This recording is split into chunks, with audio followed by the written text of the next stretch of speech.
There's no access to the internet within the penitentiary, so the detainees can concentrate fully on the objects they need to craft. She was built in the 50s and now reimagined. Welcome to Finding Mira. I'm a labor instructor within the penitentiary of Leeuwarden, where I teach at the woodworking workshop. My students are enrolled in a course called Woodcrafting and Shipbuilding Level 1.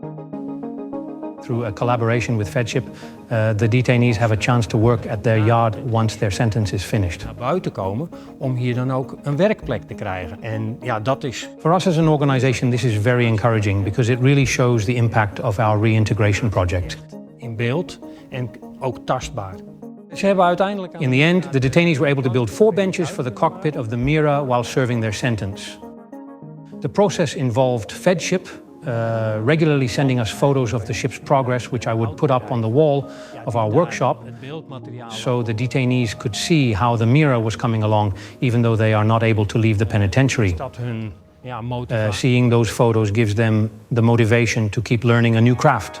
I hope that there will be more projects like this one in the future, so that the detainees who are being trained can actively contribute to society and, in the end, enjoy their freedom, hopefully on the water. I also own a boat, so sailing is in my blood.